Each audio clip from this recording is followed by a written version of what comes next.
কাকভোর থেকে যারা আজকের এই সমাবেশে যোগ দেবেন তারা আসতে শুরু করেছেন।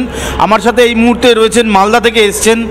আমি একটু জানতে চাইবো যে মালদা থেকে কখন রওনা দিলেন এবং কত লোক আপনাদের মালদা থেকে আসছে আজকে কলকাতায়? আমি তো কালকে এসছি মালদা থেকে, আমি একাই এসছি, আমার সঙ্গে একাই এসছি। আর কত কত আসছে মালদা থেকে এই ঠিক আমার ঠিক জানা নেই। হ্যাঁ, কজন আসছে অপেক্ষা করছেন এখানে? আমি অপেক্ষা করছি। আজকে কি কি বার্তা শুনবেন?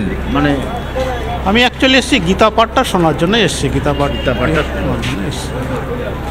একেবারে অরাজনৈতিক কোনো রাজনৈতিক দলের সঙ্গে যুক্ত না। সাধারণ মানুষ হিসেবে কি মনে হচ্ছে আজকের দিনে এটা খুব প্রাসঙ্গিক, মানে এটা প্রয়োজনীয়তা রয়েছে, হিন্দুদের একাট্টা হওয়ার সময় এসছে? না, একাট্টা ওটা নয়, কিন্তু অ্যাকচুয়ালি গীতা যেহেতু একটা ধর্মগ্রন্থ হিন্দুদের, ওইটা হিসাবে আমি এসেছি। ওই হিসেবে যোগদান কি করেন পেশায়?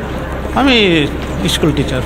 একদমই তাই। তোমাকে একটি ছবি দেখাতে বলবো। একের পর এক ট্রেন, সেই ট্রেনগুলো আসছে এবং যারা বিভিন্ন জেলা থেকে আসছেন তারাই ভেতরে প্রবেশ করছেন।